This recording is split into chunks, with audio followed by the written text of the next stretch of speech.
Hey, what's going on, guys? Cygnus here, and today we're going to be taking a look at my Arms Warrior build. I'm just going to do a quick overview of how I went and geared my character, and then a little bit about the class and about the talents and stuff like that. The same thing goes for this video. There are many builds that kind of work for an Arms Warrior. This one is just like, you know, how I like to build it and what feels good for my preference.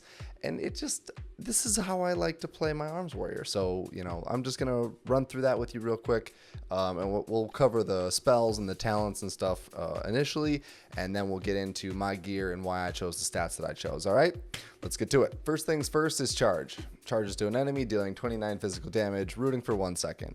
Very straightforward. Generates 20 rage. It's on a 20-second cooldown. This is your gap closer, right? You can use it in combat. It's great. Shield Slam. This is one of those that requires shields. It's an 8.9 second cooldown. Slams the target with your shield, causing 216 physical damage. If I was a good warrior, I would actually have macros that, you know, would swap to a shield, and I would have those spells on my bar, but you know, it's not really needed, to be completely honest. There are certain occasions that, you know, you'll need shield. You should put a shield on, but it's not really needed in most cases. Execute requires 20 to 40 rage. It's an instant. Attempts to finish off the foe, causing up to 751 physical damage based on rage spent. Only usable on enemies that have 20% health or less. If your foe survives, 20% of the rage you spent is refunded. I don't think I've ever had an instance to where your foe doesn't survive and execute, especially with the build that I'm running. But yeah, that's kind of a neat little thing there. Slam. 20 rage, instant, slams an opponent, causing 170 physical damage. Since we don't have heroic strike anymore, that is basically replacing your heroic strike. It's a rage spender, it only takes 20 rage, so, you know, there you go. Hamstring costs 10 rage, it's an instant, maims the enemy for 38 physical damage, and reduces their movement speed by 50% for 15 seconds. You will need to cast this as soon as you get on your enemy. I have a charge/hamstring macro that I use. I'll post it. Actually, I'll just show you right here. So this is the charge hamstring macro that I use. Super simple, straightforward. If the target is close enough to you, it'll cast hamstring. If it's far enough away, it'll charge. Taunt. Taunts the enemy target to attack you. I'm not 100% sure if it works on hunter pets, but I know you can do it, for example, to keep rogues in combat. So if a rogue is like running away from you and they get, you know, if a rogue gets out of combat for 5 seconds, they can re-stealth, right? If they don't have a bleed on them or whatever. So if a rogue is running away from you and you cast taunt on them, this thing has a 30-yard range. So you can actually keep a rogue from going stealth for an extra 5 seconds because this will keep them in combat. Ignore Pain. This is your main damage reducing ability. It costs 40 rage. There's a 12-second cooldown. You fight through the pain, ignoring 55% of damage taken, up to 815 total damage prevented. This got a 5% buff recently in the last patch. It's very, very, very strong. If you have 40 rage, you should probably click this button if it's not on cooldown. It's hard to argue against not pressing Ignore Pain. It's basically, if you have the 40 rage to spend and this isn't up, you're probably doing something wrong. Victory Rush. It's melee range, instant, it's free. It strikes the target, causing 102 damage and healing you for 20% of your maximum health. Only usable within 20 seconds after you kill an enemy that yields experience or honor.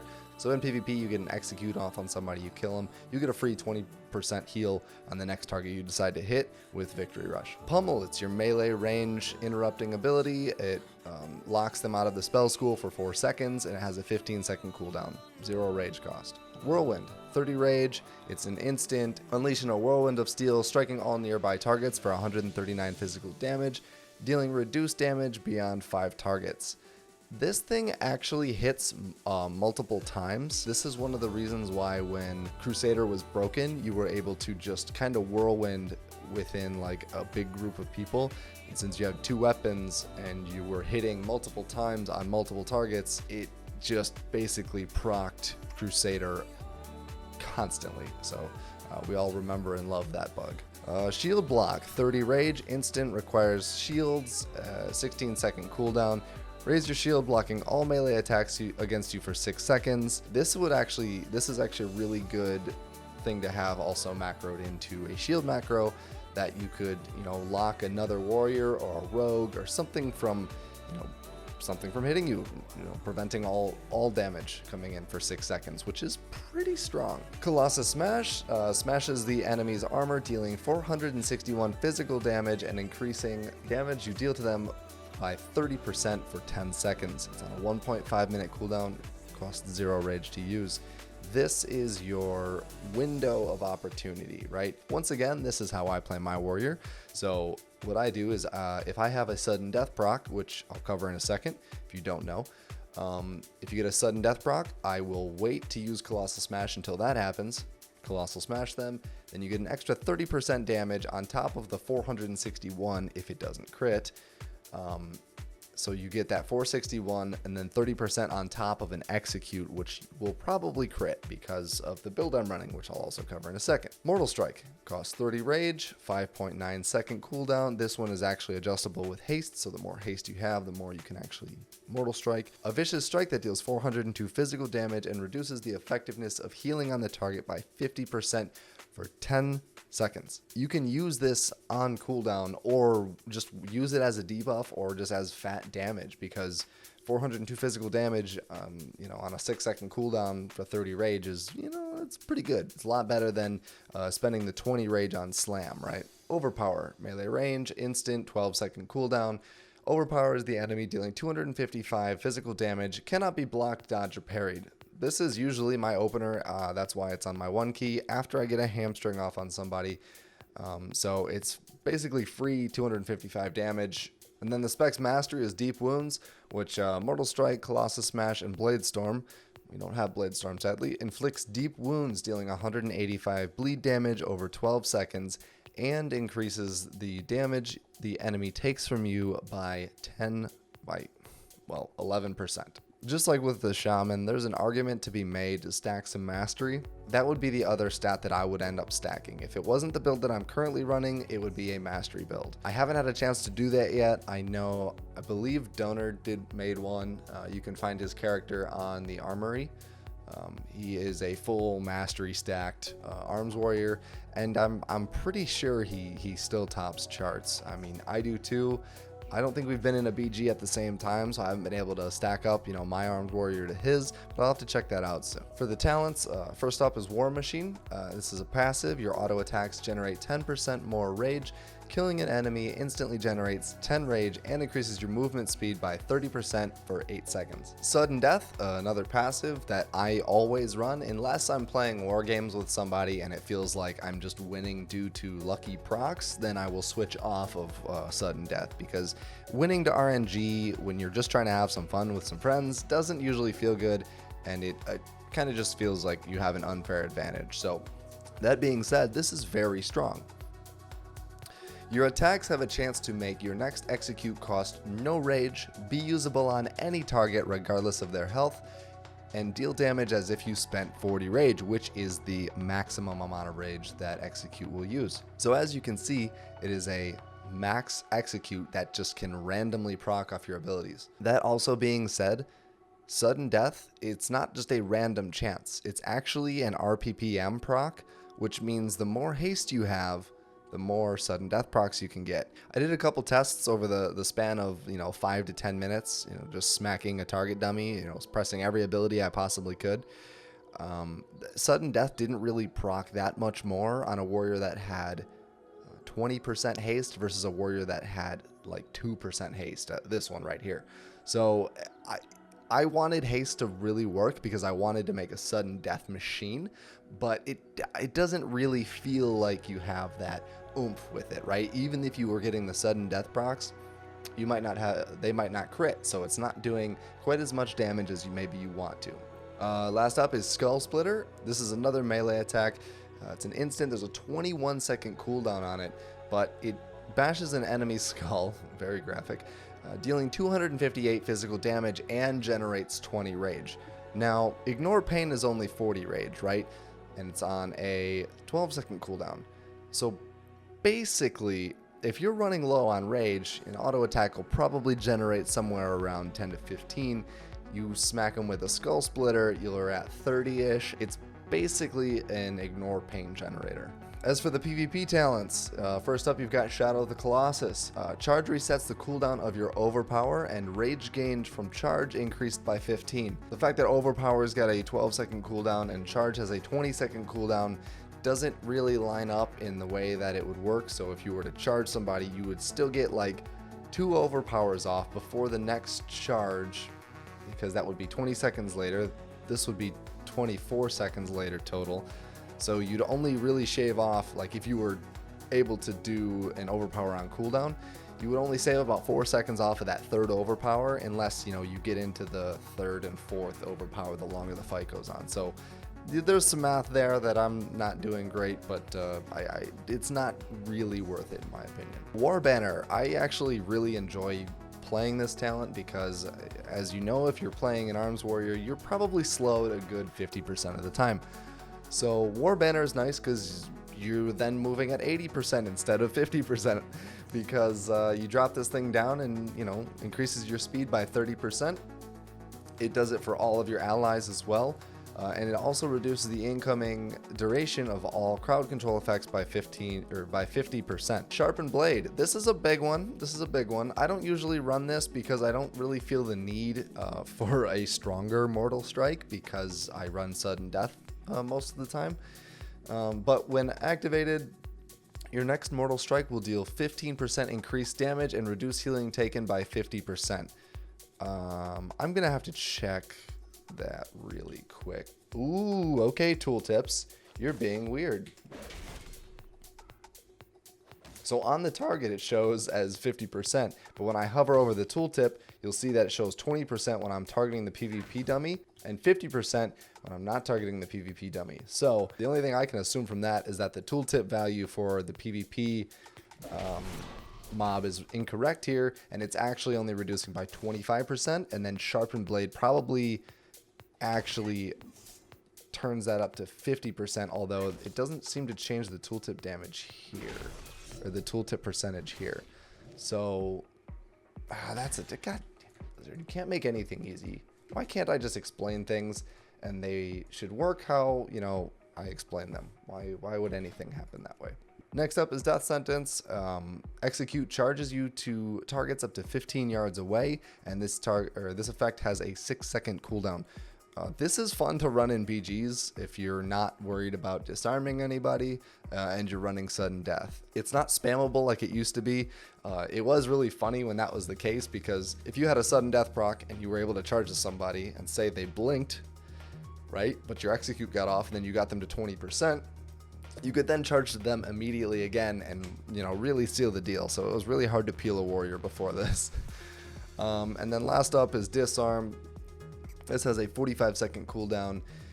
Disarms the enemy's weapon and shield for 6 seconds. Disarmed creatures deal significantly reduced damage. I don't think that has any sort of PvP effect, but obviously you're not wielding a weapon. You can't do much damage, especially if you're a melee class, or even if you're a hunter that's marksman. I always get questions about this. I'm using Deja character stats. I don't actually have a bow equipped. I don't have any thorium-headed arrows. It's just the add-on, okay? I promise you. I have 165 strength outside of BGs. Inside of BGs, with my flask, I have a little bit more. I think it hits right around the 200 mark without Crusader proc. So I have around 200 strength in instance PvP because of some of the enchants that scale up. I have 194 stamina. That is because I'm rocking 2 strength, 2 stamina gems. In most of my gear, you know, every once in a while you'll see a +3 strength gem just squeeze in there, because I didn't find the need for any more health. I actually should probably put a couple more +3 strength gems in here, because I don't have a problem staying alive as this build. You'll notice that I have a 120% movement speed. That is because I have minor speed increase on my boots, and I'm running the Runeblade of Baron Rivendare. This drops out of Old Stratholme, or the undead side. You cannot queue for this dungeon. You have to run to this dungeon and go kill Baron Rivendare. He's the last boss in Undead Stratholme. But you'll see that it increases speed by 11 and regenerates 48 health every 5 seconds. The regen health isn't too good. It's okay. It's there. It exists. But the real reason I run this is because the speed works in arenas. It's a solid sword. If you see the tooltip damage really quick for my Mortal Strike, it's at 402 with Rune Blade. If I swap over to the Crowwing Reaper with all +3 strength gems, it's 404 physical damage. Granted, that is just sheet damage, but in my opinion, 2 sheet damage is worth the 11 or 10% movement speed that you get from this sword. You'll also see that I have 32% critical strike chance. This is a crit warrior. I'm trying to get as much crit as I possibly can. I could even get more, honestly. I could probably run 2 strength 2 crit gems and I could hit that like 35% mark, but 32 I feel is enough, and I think it sits somewhere at 27% in BGs, I believe. Haste, I have 5 haste. It gives me 1.3%. It comes from the Greaves of the Martyr, which are undoubtedly Biss. 20% verse, self-explanatory. Verse increases your damage and reduces the damage you take. 11% mastery. That's because I've got 8 on, where the hell is it? 8 on this necklace, and I'll explain why I'm using that necklace in just a second. So I'm using the Helmet of the Constructor, 8 crit. I'm using the 12 crit, 5 stun resist meta gem because 12 crit in a meta gem. This is a crit build. Gotta have it, right? Gotta have it. 2 strength, 2 stam. Straightforward. I'm using the BOA necklace not only because this character was created way after the eye level 44 neck pieces that I have on my shaman, but because this 311 health heal also works in arenas. It works in arenas. Why not have an extra heal? And it actually heals for more in arenas because the way the scaling works. Doom plate shoulder guards, 6 crit, 1 parry socket bonus. There's actually a better set of shoulders, the Truthbearer shoulder guards, because it offers the same crit, but the socket bonus is an extra crit. So you get 1 more critical strike from Truthbearer shoulder guards. So if you're looking to min-max, go get those. I level 28, quick blade cloak, 4 crit, 4 verse. I like something right in the middle, 5 primary stat enchant, and Goblin Glider enchant. Go check out my other videos if you want to know how to get those. Breastplate of the Righteous Fury, 8 crit, +3 all stats, +1 verse for the socket bonus. As you can see, I run the 2 strength, 2 stam with a +3 tossed in there just for some flavor. Concealed fencing plates, 5 crit, 3 verse. Socket. It's a BFA dungeon drop, super easy to get. Iron Blade gauntlets, +10 crit on gloves, very strong. 2 sockets. 1 parry for a socket bonus, not great, but who cares, right? Studded Girdle of Virtue, 5 crit, 3 verse, 2 sockets, socket bonus +1 crit, so 6 crit, 3 verse. Arguable to run a quick blade belt if you wanted to. You get 1 less socket. Your mileage may vary. Greaves of the Martyr, undoubtedly Biss, 3 socket legs with 7 crit, 5 haste. Get these plate legs, they're a bitch to farm. Quick blade boots, 6 crit, 5 verse, 1 gem slot. 3 stam and minor move speed increase. You can go with this enchant for some more stamina. You don't need the classic move speed enchant because there's no other movement speed effects that warriors have. Double quick blade rings. I went heavier on the versatility here just because I had enough crit, with 32 in my opinion. So I just went with verse heavy rings to get that solid 20%.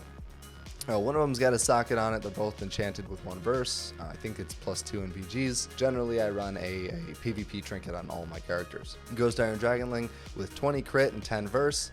Self-explanatory. That's 30 stats. It's good, Then that's the one I run on it. You could swap out the verse or the crit for a mastery if you wanted to, so that you have kind of a mix there. But this is what I run. Toss in an honorable mention for 3 trinkets here. The internal combustion engine, you can get this out of a quest. It's +7 crit, 37 strength for 15 seconds. Internal cooldown is shown. Greca's dentures, this is super easy to get as well. +9 haste, so you kind of get a random secondary stat that you don't need. But this one gives even more strength, 49 for 20 seconds. Same thing, internal cooldown shows. And then Commander Gar's Iron Insignia, and this one 6 crit, 24 strength, so it's the lowest of all 3 of the trinkets that I'm mentioning here, but it has the lowest internal cooldown. If you don't like random equip chance trinkets, there's this one that comes out of the Nexus. It's off the last boss. 7 crit, and use. You can increase your attack power by 22 for 20 seconds. If you don't want to wait for like double procs for your burst, right, with your Crusader and then your Trinket, you can use this so that you only have to line up like your Crusader with maybe this use Trinket proc, right, and then you can dump all your damage out. Now granted, it's only 22 strength or attack power, they're the same thing. It's burst when you want it versus random burst. Now on a warrior, I think both work out well, and I don't think you're gonna need this, but it's there if you want the option for it, right? And lastly, I'm gonna talk about my weapon. Again, Runeblade of Baron Rivendare, 13 verse, Crusader, 11 speed, and 48 health every 5 seconds. That part's kind of bleh, who cares? But very, very, very solid sword in my opinion. Crowing Reaper is the follow-up option if you don't want to farm strat. Plus 3 strength gems and all of those. Crusader, 10 critical strikes, so as you can see, that increases my crit to about 34%, but you know, it is what it is, right? So yep, that's my Arms Warrior, guys. I hope you liked it. I hope you enjoyed this video. If you did, make sure you like and subscribe. Feel free to comment with any questions, join the public Discord. If you want, join the channel. I give you a nice little shout out at the end of the video, and you guys also get to see videos 24 hours in advance of everybody else, so that's something special there. You also get the chat badges, and you can use my emotes that I have set up now. They're nothing special, but I'll get some better ones, don't worry. I want to give a shout out to my members, Kazlox, Jacob Jasp, Persuasions, Dennis McPeak, and the one and only Poutine Master 95, aka Waza. Thank you guys so much for supporting the channel. It means a lot to me. You never have to do it. I find with you guys just watching the videos still means a lot to me. Anyways, I'll see you guys next time. Thank you all for watching. Peace.